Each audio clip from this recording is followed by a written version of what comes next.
अंतरंग कारणकार भाव में उस गेहूं अथवा ज्वार के अंदर रोटी बनने की क्षमता चाहिए। शक्ति रूप में कारण है, वो बन जाना कार्य है। ऐसे आत्मा में विशुद्धि का होना कारण है, वो मुक्ति का मिलना एक कार्य है।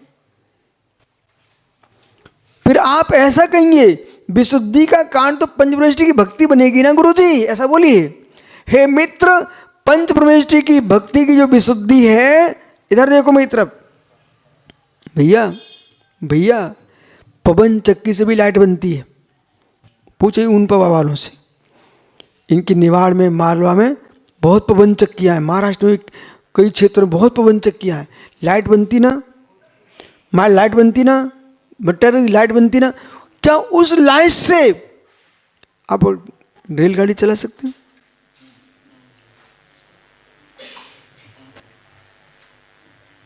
बोलो बोलो, कोई इंजीनियर नहीं बैठा यहाँ पर? नहीं चलेगी तो कौन सी लाइट से चलेगी? तो ये पवन चक्की वाली लाइट का क्या काम है? कितना काम चलता उससे है? पवन चक्की वाली लाइट क्या करती राकेश साहब? घर गृहस्थी काम। कोई मशीन है? बड़ी मशीन है, बड़े बड़े कारखाने। पवन चक्की से बड़े कारखाने चलते होते ना, तो मित्र फिर जितने कारखाने वाले, फैक्ट्री वाले पवन चक्की लगा लेते।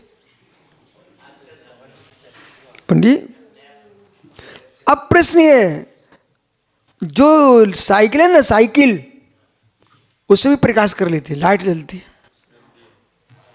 साइकिल साइकिल उसमें भी सिस्टम सेट करके एक बल्ब जलता रहता है। देखा आपने? हर वस्तु को गे बनाना सीखो पंडित जी। तो मतलब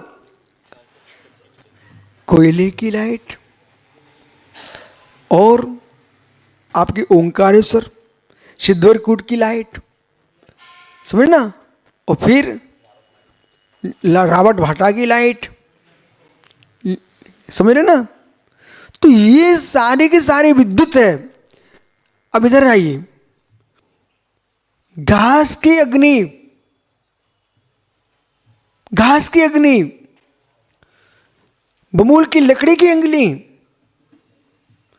खैर की लकड़ी की अग्नि,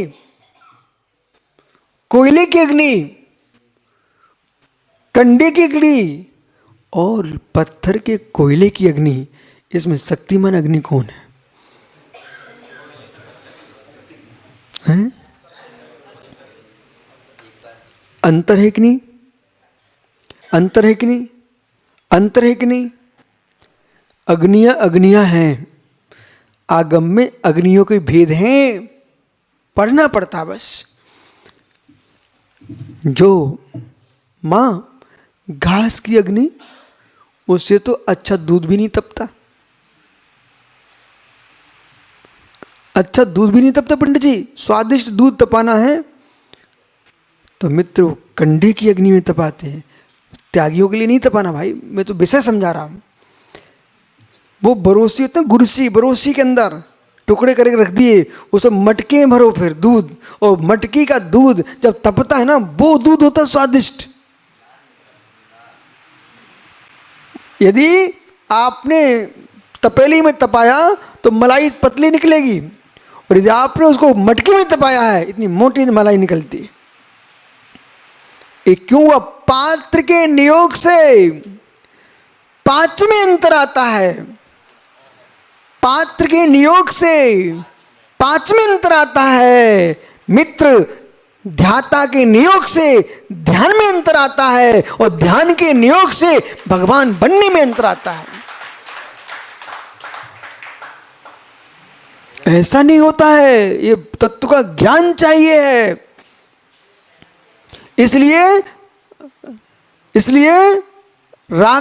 घास की अग्नि, घास की अग्नि मित्र, लकड़ियों की अग्नि, बेशरम की लकड़ी की अग्नि, उसको भोजन का भी स्वाद बदल देती है। स्टोव की रोटी खाई हो आपने कभी? उससे मिट्टी के तेल की गंध आने लगती है।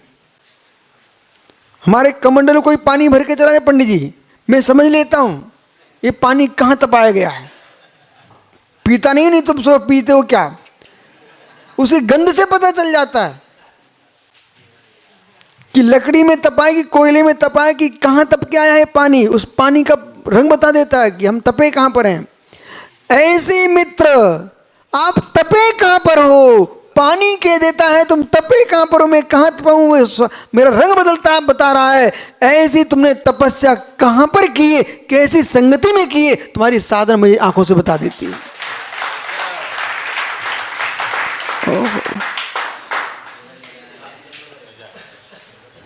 इसलिए ताप स्थान का पता चलता है। क्यों आपको विदेश में भटकना पड़ रहा है, क्यों इतनी मेहनत करना पड़ रही है? बोले इतने पावर की शक्तिमान विद्युत चाहिए, तब आपको मुनुष्य व्रतना स्वामी 151 भटके बना पाओगे। तापमान चाहिए। क्या सामान भरभूजे की भट्टी तुम्हारे भगवान बना देगी? जिसमें चना सकते मूंगफली सकती है, वो वाले भट्टे की अग्नि जो है ना, आपकी मूर्ति ढल जाएगी क्या पांडे जी? हाँ, आपके हैदराबाद की फैक्ट्री जो चलती कारखाना, वो जिससे जिससे घर के पंखे चलते हैं, वो वाली विद्युत से काम चल जाएगा। ओह इचलकरंजी ज्ञानी पाटनी, जो तुम्हारे कपड़ों की फैक्ट्री चल रही है, उसमें घर के बालाई लाइन गई क्या? बड़ी मशीनों के लिए अलग से लाइन आती है मित्र, मुझे मालूम बहुत अच्छा। आप टेंशन मतलब मैंने कोई लाइन लगाई नहीं है, लेकिन दिखता सब मुझे। और घर में बड़ी चक्की लगी ना, उसकी लाइन अलग होती है। इतने नहीं होता है, यदि आपने घर में हीटर जला दिया ना, तो पूरे बल्ब ऐसे हो जाते हैं डिम डिम। हाँ, बल्ब जो है ना, उनका शक्ति कमजोर पड़ जाती पंडित जी, इतना हीटर खींच लेता है। ऐसे ज्ञानी जितना अच्छा खाते हो ना, अच्छा ध्यान करना चाहिए। पिन्ने जितना अच्छा आहार लेते हो ना, उतना अच्छा ध्यान करोगे तो मित्र विश्वास मानिए। अब माना कि एक माँ ने क्या किया, कोयला जला दिया पत्थर का और सिकड़ी जला करके बाहर रख दी रोड पर, वो जल करके वैसे ही नष्ट हो गया।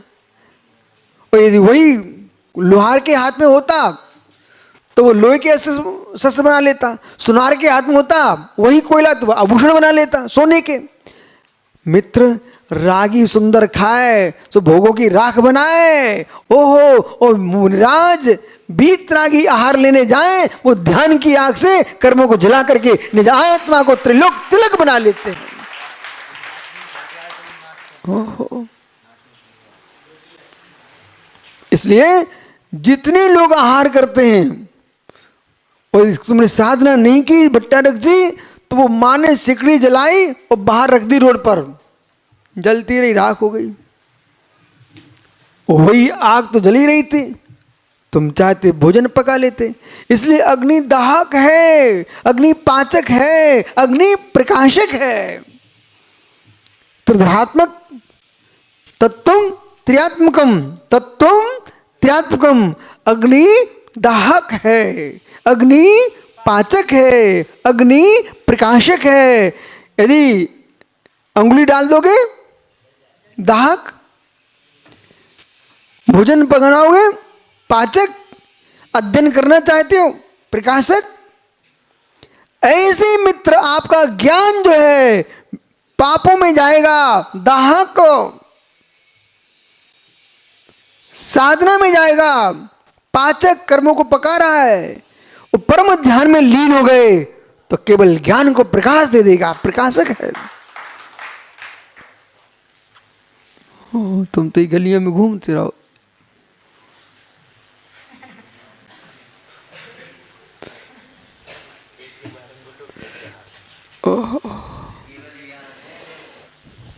हे मित्र, केवल ज्ञान तो नहीं है, पर केवल ज्ञानी की बता रहा हूं। केवल ज्ञान तो नहीं है, पर व्याख्या केवल ज्ञान का ही चल रहा है।